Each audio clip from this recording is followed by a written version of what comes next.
കർത്താവിൻ്റെ പരിശുദ്ധമുള്ള നാമത്തിന് നന്ദിയുള്ള ഹൃദയത്തോടെ സ്തോത്രം ചെയ്യുന്നു. അനുഗ്രഹീതമായ ഈ ദിവസം ദൈവസന്നിധിയിൽ ദൈവവചനത്തിൻ്റെ മുൻപാകെ നമുക്കൊരുമിച്ച് ചേർന്ന് വരുവാൻ സർവകൃപാലുവായ കർത്താവ് ഒരുക്കിയ നല്ല അവസരത്തെ ഓർത്ത് സ്തോത്രം ചെയ്യുന്നു. അങ്കമാലി ആഴകം കേന്ദ്രമായി പ്രവർത്തിക്കുന്ന ഇമ്മാനുവേൽ മിഷൻ ടീമിൻ്റെ ചാനലായ ഇമ്മാനുവേൽ മിഷൻ ടി വിയിൽ നിന്നുള്ളതായ ഈ സന്ദേശം ലോകമെങ്ങുമുള്ളതായ സകല മലയാളി കുടുംബങ്ങൾക്കും ഒരനുഗ്രഹമായി തീരട്ടെ എന്ന് ഞങ്ങൾ ആത്മാർത്ഥമായി പ്രാർത്ഥിക്കുകയും ആശംസിക്കുകയും ചെയ്യുന്നു. നമ്മുടെ രാജ്യം കടന്നുപോയിക്കൊണ്ടിരിക്കുന്ന വളരെ യുദ്ധസമാനമായ ഒരു അന്തരീക്ഷത്തിലാണല്ലോ നാം കഴിഞ്ഞുകൂടുന്നത്. ഭീതിപ്പെടുത്തുന്ന, അസ്വസ്ഥ ഉളവാക്കുന്ന സാഹചര്യങ്ങൾ നമ്മുടെ മുൻപിൽ നാം നേരിട്ടുകൊണ്ടിരിക്കുമ്പോൾ ഈ വചന സന്ദേശം നമ്മുടെ ഓരോരുത്തരുടെയും ജീവിതത്തിൽ, കുടുംബത്തിൽ, തലമുറ മേലെല്ലാം ഒരു അനുഗ്രഹമായി ഭവിക്കട്ടെ എന്ന് ഞങ്ങൾ ആഗ്രഹിക്കുകയും അതിനായിട്ട് പ്രാർത്ഥിക്കുകയും ചെയ്യുന്നു. ദൈവവചനം കുടുംബങ്ങളെ രൂപാന്തരപ്പെടുത്തുന്നു, വ്യക്തികൾക്ക് അനുഗ്രഹം നൽകി തരുവാനിടയാകുന്നു. വചനത്തെ ആരൊക്കെ ഏറ്റെടുത്തിട്ടുണ്ടോ, ആരൊക്കെ ദൈവവചനത്തെ അനുസരിച്ചിട്ടുണ്ടോ, ദൈവവചനത്തെ അവരാദരിച്ചിട്ടുണ്ടോ, അവരെല്ലാം സർവശക്തനായ ദൈവം മാനിക്കുവാനിടയായിട്ടുണ്ട്. ഈ വചന കേൾവി ഓരോരുത്തർക്കും അനുഗ്രഹമായി ഭവിക്കും എന്ന് ഞങ്ങൾക്ക് വളരെ പ്രത്യാശയുണ്ട്. ഞങ്ങളുടെ ജീവിതത്തിൽ ഈ വചനം വളരെ അനുഗ്രഹമായിരുന്നു. ഈ വചനം നിങ്ങളുടെയും ജീവിതത്തിൽ അനുഗ്രഹമായി തീരട്ടെ. ഇന്നത്തെ അല്പസമയത്തെ ദൈവവചന ധ്യാനത്തിനായി സങ്കീർത്തന പുസ്തകങ്ങളിൽ നിന്ന് ഒരു വേദഭാഗം ഞാനിവിടെ വായിച്ചു കേൾപ്പിക്കുന്നു. സങ്കീർത്തന പുസ്തകങ്ങൾ 65-ാം അധ്യായത്തിൽ 65-ാം സങ്കീർത്തനത്തിൽ 9-ാമത്തെ വാക്യം ഇവിടെ ഞാൻ വായിക്കുന്നു. അതെങ്ങനെയാണല്ലോ, നീ ഭൂമിയെ സന്ദർശിച്ച് നനയ്ക്കുന്നു, നീ അതിനെ അത്യന്തം പുഷ്ടിയുള്ളതാക്കുന്നു. സങ്കീർത്തന പുസ്തകങ്ങൾ ദൈവമക്കളായിരിക്കുന്ന പ്രിയപ്പെട്ടവർക്ക് വളരെ ആശ്വാസം നൽകുന്ന വേദഭാഗങ്ങളാണ്. തിരുവചനത്തിലെ എല്ലാ വാക്യങ്ങളും നമുക്ക് സന്തോഷം നൽകുന്നതാണ്, പ്രത്യാശ ഉളവാക്കുന്നതാണ്, നമ്മെ ഉത്തേജിപ്പിക്കുന്നതാണ്.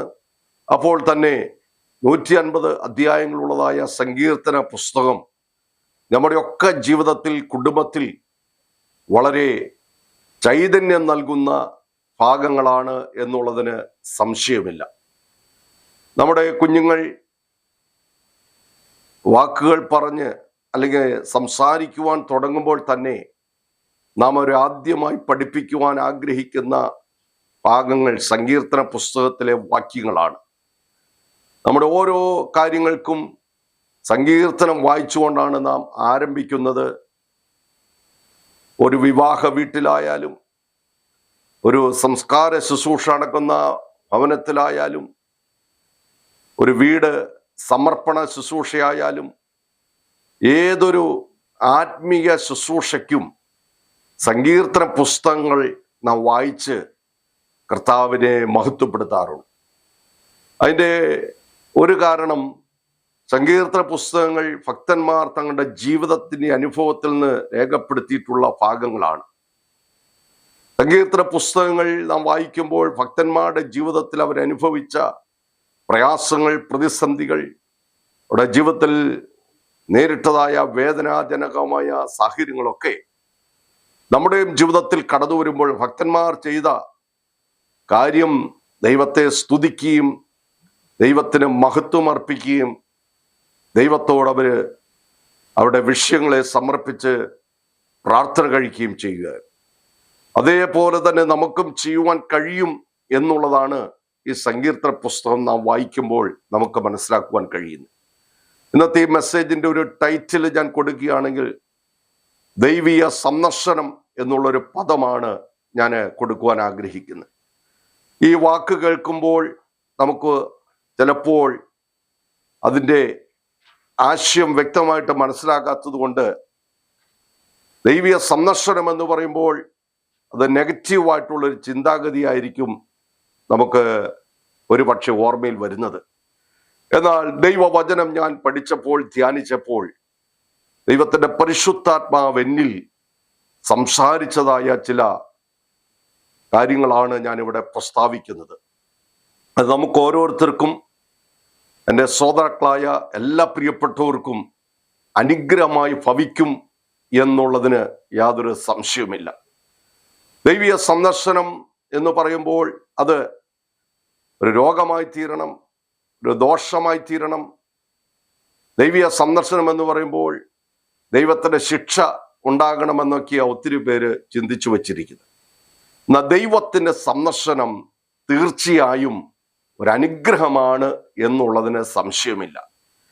ദൈവം എന്നെ സന്ദർശിക്കണമേ എന്ന് ആര് പ്രാർത്ഥിക്കുമോ അവർക്ക് ദൈവിക സന്ദർശനം ഒരനുഗ്രഹമായി തീരും എന്നുള്ളതാണ് വചനം നമ്മെ പഠിപ്പിക്കുന്നത്, ബൈബിൾ നമ്മെ പഠിപ്പിക്കുന്നത്.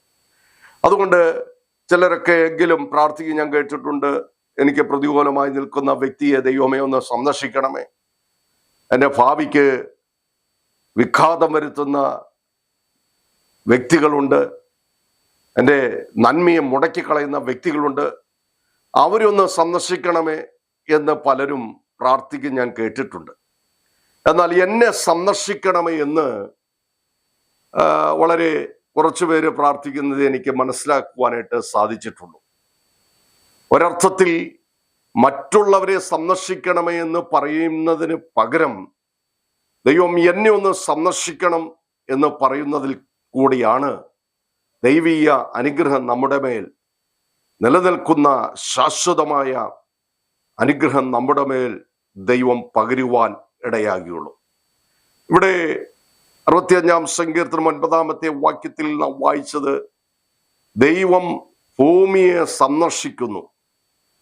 ഭൂമിയുടെ മേൽ ഒരു സന്ദർശനം ദൈവം അയക്കുമ്പോൾ, ദൈവിക സന്ദർശനം ഭൂമിയിൽ ഉണ്ടാകുമ്പോൾ അത് വലിയ പുഷ്ടിയുള്ളതായി തീർന്നു.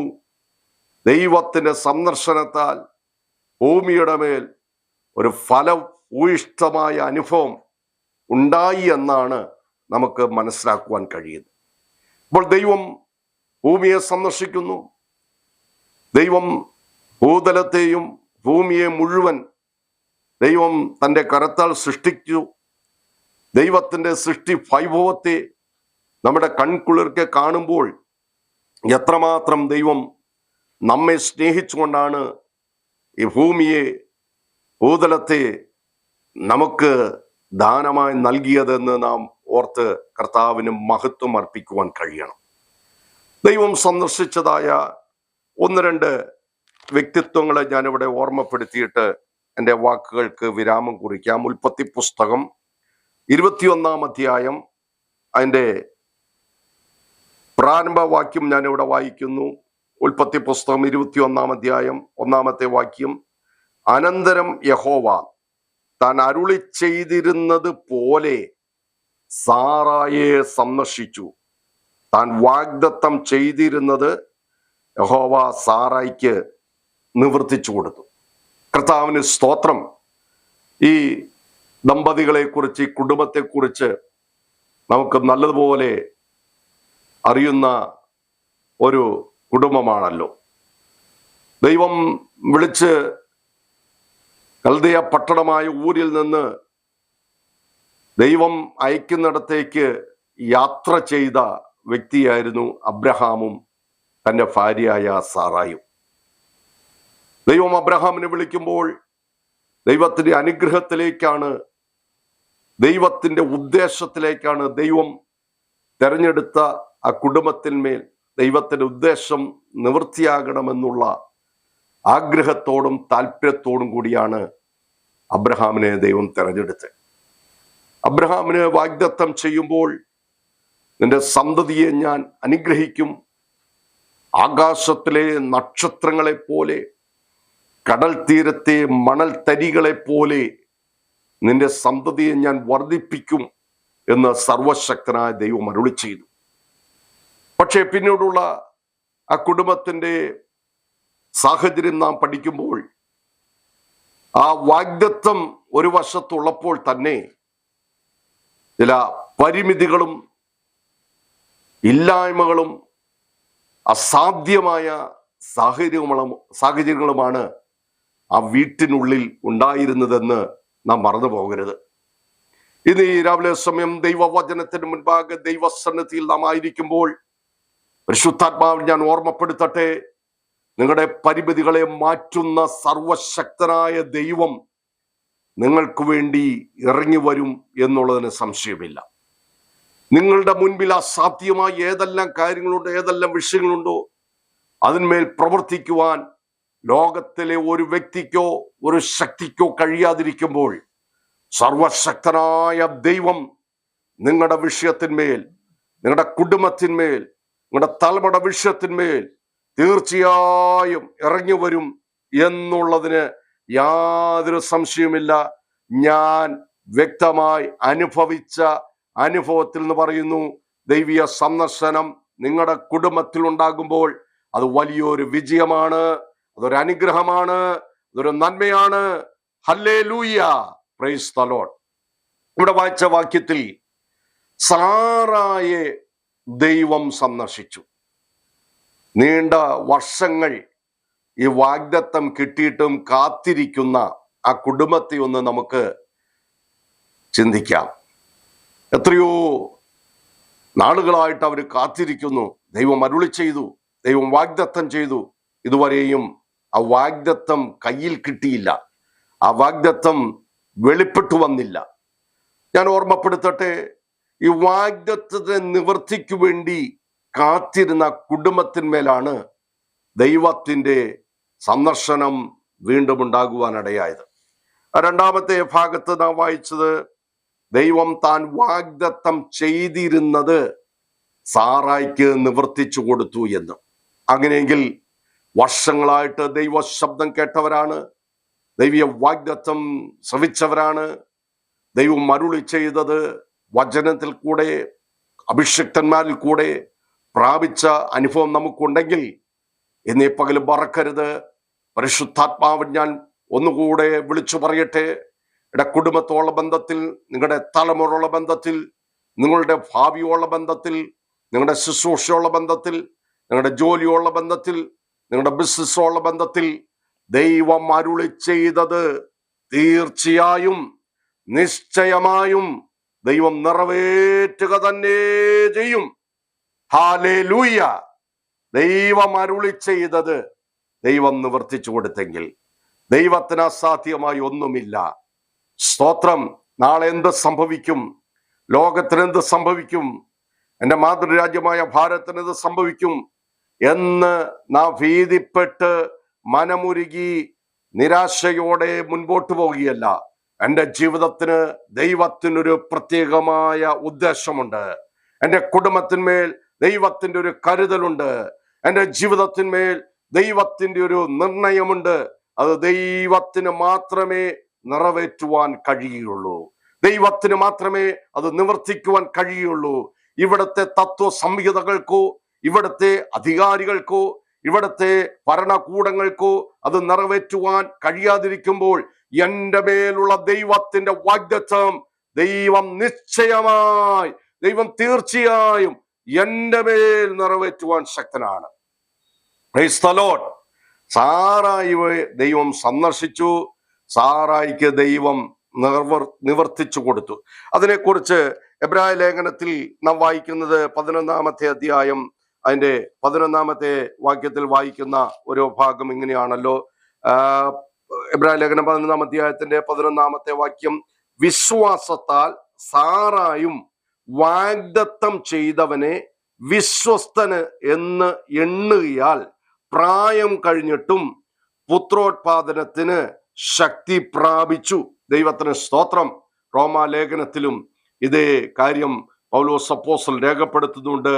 നോക്കുക, വാഗ്ദത്തം ചെയ്ത ദൈവത്തിന്റെ പ്രവൃത്തി വെളിപ്പെടുവാൻ സാറായും ദൈവത്തെ വിശ്വസനെണ്ണി പ്രായം കഴിഞ്ഞിട്ടും പുത്രോത്പാദനത്തിന് ശക്തി പ്രാപിച്ചെങ്കിൽ വർഷങ്ങളായിട്ട് പ്രാർത്ഥിക്കുന്ന വിഷയത്തിന്മേൽ, നാളുകളായിട്ട് ദൈവസന്നിധിയിൽ അപേക്ഷിക്കുന്ന കാര്യങ്ങളുടെ മേൽ ദൈവത്തിന്റെ ഒരു പ്രവൃത്തിയുണ്ട്.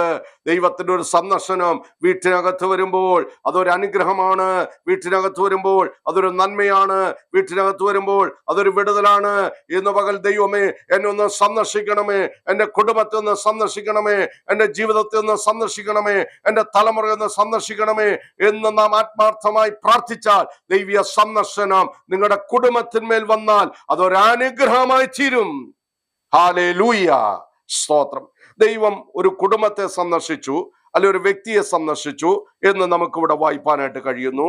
ഒരു ദേശത്തെ ദൈവം സന്ദർശിച്ച കാര്യം രൂത്തിന്റെ പുസ്തകം 1-ാം അധ്യായം അതിന്റെ 6-ാമത്തെ വാക്യം ഞാൻ വായിക്കുന്നു. യഹോവ തന്റെ ജനത്തെ സന്ദർശിച്ച് ആഹാരം കൊടുത്ത പ്രകാരം അവൾ മോവാബ് ദേശത്തേക്ക് വെച്ച് കേട്ട് മോവാബ് ദേശം വിട്ട് മടങ്ങിപ്പോകുവാൻ മരുമക്കളുമായി പാർത്തിരുന്ന സ്ഥലം വിട്ട് മരുമക്കളുമായിട്ട് പുറപ്പെട്ടു എന്ന് രൂത്തിന്റെ പുസ്തകം 1-ാം അധ്യായത്തിന്റെ 6-ാമത്തെ വാക്യത്തിൽ വായിക്കുന്നു. ഇവിടെ ബെത്ലഹേമിൽ പാർത്തിരുന്ന ഒരു കുടുംബം, എലിമലേക്ക്, നവോമി, മഹ്ലോൻ, കില്യോൻ എന്ന് പറയുന്ന കുടുംബം. ആ കുടുംബം വളരെ സന്തോഷത്തോടെ കർത്താവിനെ മഹത്വപ്പെടുത്തിക്കൊണ്ട് ദൈവത്തെ സ്തുതിച്ചുകൊണ്ടൊക്കെ മുൻപോട്ട് പോയപ്പോൾ ആ ദേശത്ത് ഒരു ക്ഷാമം നേരിട്ടു.